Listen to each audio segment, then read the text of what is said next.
As promised in the last week's Dev Diary, which you can check in my new playlist for all 1.36 Dev Diaries videos, today we're gonna talk about a new mechanics and mission tree for the Mamluks. I think this must be the most requested mission tree over the last couple of years. So one of the important things about this is that they are trying a different approach towards a mission tree. So instead of like infinite stacking of different modifiers that you could see in the Domination DLC, here it's a bit soft approach towards what you can gain out of the Mamluks, and that was one of the things that we requested, right? Don't give too many permanent modifiers. So let's see how it looks in practice. Oh yeah, and one important thing is it's easier for the AIs thanks to this, and of course the player, to go for the mission tree. So you might actually see AIs clicking more of the missions. And it's just 40 of them. Just 40 of them. Remember last week they said, oh, one nation is gonna have 55. It looks like it's not the Mamluks, but maybe Byzantium, which was also announced to be one of the nations to be taken care of. We're starting with a mission how to deal with Syria, which is very rebellious towards us, and where we have two choices. First, we're gonna release them as our subject, or second option is to increase autonomy in these provinces and unrest. So it really depends, up to you how you want to handle this. Then we have a couple of missions that are focused on expanding into Anatolia, obviously Constantinople, and dominating Mediterranean through the navy. So see, for example, we have an option to deal with the Venetians. We either deal them by cooperation, that gives us a shipyard, access to special naval units, galeas, from Venice. They also getting some bonuses, so that might be cool for a multiplayer gameplay between Mamluks and Venice. That's something to try. Or we go aggressive approach, which gives us 100 trade power in Alexandria, as well as 3 mercantilists. 100 trade power in Alexandria is massive. The new Mamluk fleet is, I assume, a mission toward building up our navy, which will again gives us 4 different choices, each of them probably giving us a different naval doctrine. And you see that Mamluk transport doctrine gives us transport attrition, maritime force limit, and fleet movement speed. And each of these is probably a galley fleet, a merchant fleet, a wooden wall, so something similar that already Malaya and Great Britain have. This is really cool and gives you more of a choice how you want to play around your navy with the Mamluks. This is some approach, a new approach, which we did it in our MP mod, but it's the first time you see it in vanilla EU4, meaning that completing a mission will double the effect they are getting through a national idea, and monopoly ports is by default giving 10% trade efficiency, so this mission is making it 20%.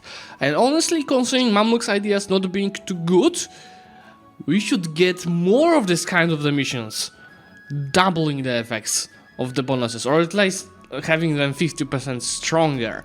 Please, more, make the Mamluks actually semi-OP. You see that one of the buttons from Mamluk's government can give us 2% army proficiency each time we click it, so it's actually fairly strong. While the mission Gates of Constantinople, I assume we have to conquer it, gives an event the Hearts of an Empire, which will allow us to do what? Access to tier 3 government reform integrated Ottoman officials, that gives us access to pashas, which were boosted I believe in the previous DLC and patch. And it will review Mamluk's rule skills before choosing them. This is actually something uber useful to know what kind of a new rule you're gonna choose. And the other options are apparently giving power projection, permanent 15, and option to move the capital to Europe for the trade companies. I mean, you can do it yourself for 200 points. So look at this, these are unbalanced, meaning that the option with the tier 3 guarantee for is just stronger compared to this. Maybe boosting these bonuses would make it an actual fair choice between these two. I assume by conquering roads we can get access to their special mercs unit, which is, you can see, giving 10% shock damage and 10% is it morale damage. Yep. Fairly strong and big in quantity, and they cost not as much. You see that they are actually cheaper than free company with less units. So their cost must be decreased. And this is kind of approach that I like, because depending how you complete a mission, you can get a different bonus. I just hope that it will be very easy to read in-game, because if you complete the mission Pro of Mediterranean by enacting naval professionals reform, recruiting admirals to generate 1 navy tradition, 1 is not much, maybe give it a bit more than that. If you do it through naval ideas, Iskandria will get an Eri Kalak flagship, while if you do it through maritime ideas, we'll get a bark flagship. So it's just like, are getting like 100 ducats for this too, right? Unless this flagship is getting some bonus that we normally cannot get. Next part of the mission tree is all about expansion. Expanding west towards Tunis and Morocco, expanding south towards Ethiopia, expanding southeast towards Arabia, and expanding east towards Persia. So for example, we can unlock a diplomatic action called Sponsor Grand Hajj. Another thing that is supposed to be useful in multiplayer according to this dev diary. It costs us 50 diplo points and 200 ducats. This will improve relations between our Muslim schools, and the receiver, in this case for example Timurids, will get 25% piety on their current path, legitimacy and mutual trust. In exchange you get 20 loyalty for our ulema. Cool. And I've seen down the dev diary that you can only send to a few nations per ruler, but maybe add something else for the Mamluks here as well. Make it OP. Shall we? Just 20 loyalty might not be useful for, you know, spending actual diplomata. Money is for right. Then we've got a mission that gives us architecture in Safavid Persia. That will allow us to, get the Persian Enlightenment. If you don't remember what Persian Enlightenment is, it's a bonus from Age of Absolutism, right? For Persia, that is giving 20% dev cost. This is more than lovely. We gotta play Mamluks. Conquering, I assume this is conquering Ethiopia, so the beacons of Gondar might allow us to unlock on tier 5 Kava units, as well as manpower in accepted culture provinces. This is a very cool idea, especially that Kava is not like uber OP, but stacking the different kinds of the modifiers and access to mechanics is strong in the long term. While the first option here, if you don't want Kava, will enable us some of the flavor events, probably taken over from Ethiopia. And what is Unifying Islam? I assume we have to unify Islam in game, but what is giving? Protector of the Islamic realm until the end of the game, which is giving triple manpower increase in their religious wars. Let's go! Religious ideas meta and religious wars all the time. I mean, it's cool, because what you can do, you can just leave 2 OPMs that are Catholic or whatever other religion that is not your religion inside your country with like free development, and just attack them whenever you need manpower. So if you're not on full manpower, you need it, just attack them, occupy and keep the war for a while to increase your manpower. This is actually super strong. I hope it's not only unifying Islam game, it's actually hard to get this mission because the bonus is really good. Well, we've got the third part of the mission tree, which is all about internal flavor. And here's another note that it's supposed not to be super hard for the AI to follow, so it has a bigger chance surviving against Ottomans, which actually usually has issues with going through the mission trees as AI, so that might be a good balance between these two nations. So as a part of this new content, you can get access to new special unit that is called Mamluks. Just Mamluks. They're getting reinforced speed 33%, and if you watch my videos you know that I'm a big fan of reinforced speed modifier that allows you to play super aggressive. Then army dream game modifier and morale damage. I think these are good bonuses and fair. They're not final, but I really do like them. According to this, they're not supposed to be like very OP and few in quantity like Hussars. The quantity will be based on the privileges that you give to your estates. And of course, the nobility state is now called the Mamluks, as you can see here. Obviously, this unit's bonuses can be also boosted through the mission tree. I think it's very similar to like Sweden. So for example, getting the Recruit the Mamluks mission will grant access to new instant agendas for the Mamluks estate. So it might be some temporary modifiers from these agendas. So these agendas are supposed to like ask you to build barracks, regimental camps, increase army tradition, army professionalism, and it will help you militarize further. I'm really wondering what kind of bonuses it's giving in exchange. Okay, so there's nothing about the privileges actually. So maybe There's only a privilege for the force limit, which is like plus 20%, that's it. I'm just wondering, because of course we're not seeing everything. Oh, there it goes. Yeah, there's a guarantee form, not a estate privileges that increase the quality of these units. You get plus 5% discipline, at the same time recruiting generals, yeah, this is something standard. And you increase also the force limit, only 5%. Maybe more. Now imagine your whole infantry potentially could be either Mamluks or Kava if you go and take the right privileges and the right missions. Yeah, that's also cool to mention, because I don't think I've seen it anywhere else. Each advisor will generate a plus 0.02 yearly innovativeness per level. So if you get a total level of 10 of advisors, you get 0.2 yearly innovativeness. In 100 years you get 20 innovativeness. I think that's fair and balanced, and here there's a thought that maybe you should change to naval tradition or yearly army tradition. Keep the innovativeness, I love it. So in tier 2 guarantee form we will get Divan Al-Khas, so alternative for the tax meta, which is the only choice right now for them, which is giving us construction cost and development cost. And if you combine it with 20% dev cost from the Persia mission, lovely. Apparently, yeah, there will be 5 new guarantee forms coming for the Mamluk. So this is one. Another one we've seen for Kava in tier 5. Wondering what else. For developing, building up Cairo, you can get monthly splendor, possible manufacturers, and local center for trade upgrade cost. I'm just thinking maybe make it harder to get, but also give a bit better bonus. I mean, okay, it's not bad, but maybe make the splendor at least free.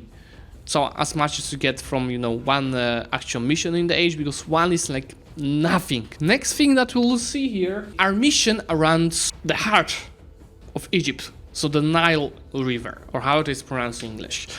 So what we've got here, we need prosperity in all of these provinces, develop all of them at least once, and have at least one building in each. So it takes time to build up. In exchange, every province mentioned in the requirement will gain one base production development and unlocks the Nile River Transport Burger Estate privilege, which is giving us ship trade power, 20%, goods price modifier, up to 20% depending on loyalty of the merchant guilds. I fucking love it. I'll repeat that, I fucking love it. Tall Mamluks, let's go. Another change that I indeed love is what's called a canal de Pharaohs, so the predecessor of the Suez Canal, allowing you to connect the Mediterranean with the Red Sea. So pretty much a Suez Canal.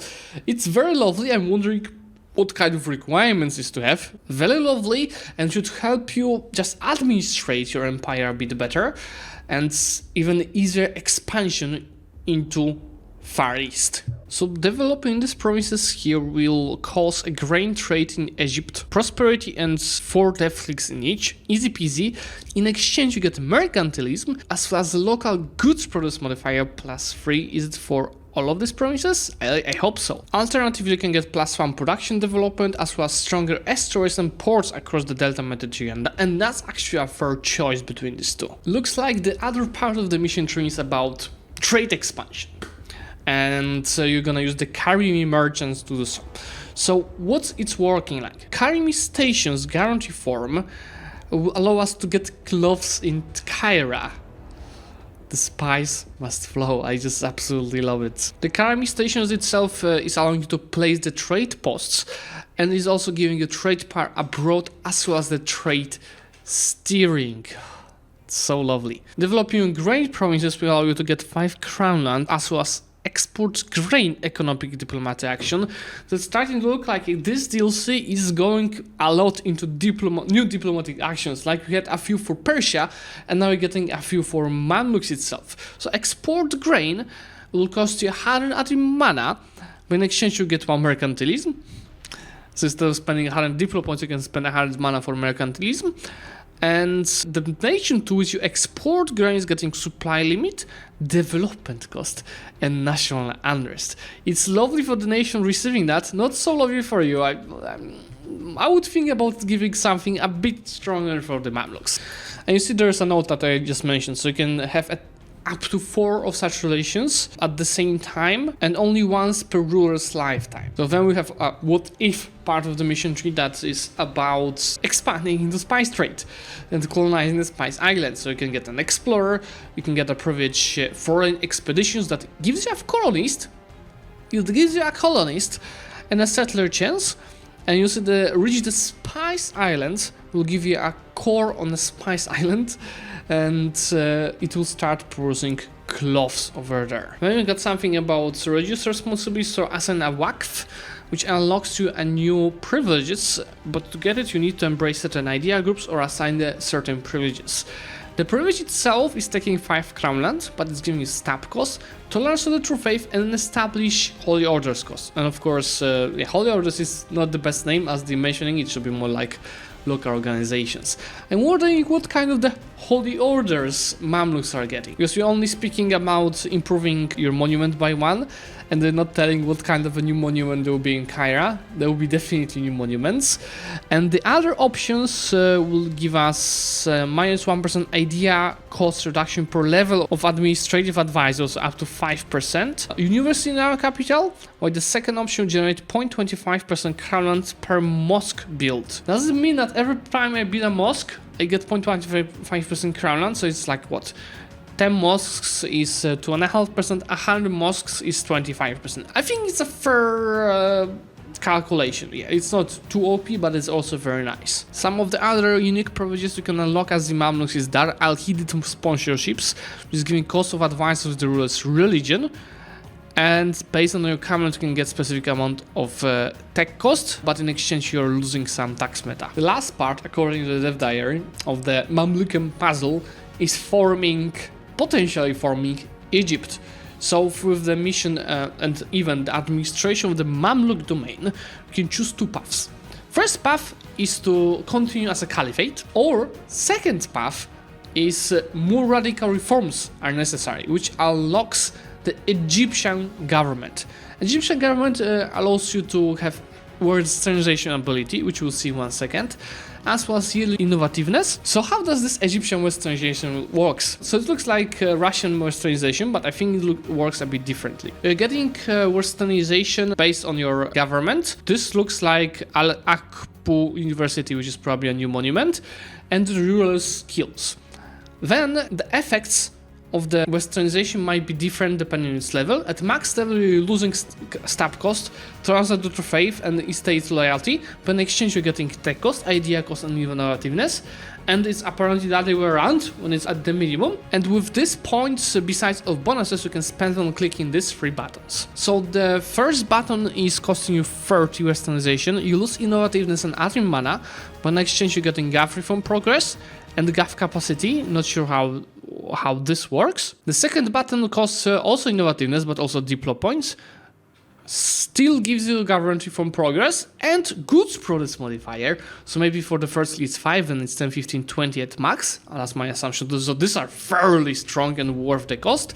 And the third one is 10 army tradition and yearly army tradition, as well as adopting the western units, which in long term, from mid to late game, it's absolutely worth it. So these choices will also impact like what kind of bonuses you're getting for the mission rewards. So innovativeness 5, westernization points, even more innovativeness, or additional golden age, same like we did see that I think for Commonwealth and some other nations. So what are the initial ideas? Because at last they're getting something decent. So it's trade efficiency and admin efficiency, lovely.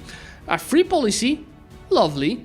Dev cost, mill points a month, burger loyalty private slots, production efficiency, fixing your ships in the sea, global trade power, and finally westernize the military, which is fire damage 10%, cool, but more importantly, max general's fire. So apparently you'll be able to have 7 fire of your general thanks to this. It's gonna be super rare, but it will be possible to get. So in general these ideas, they are great for building up your country and playing tall. For the military they are very mediocre, because this is the only military modifier they are getting.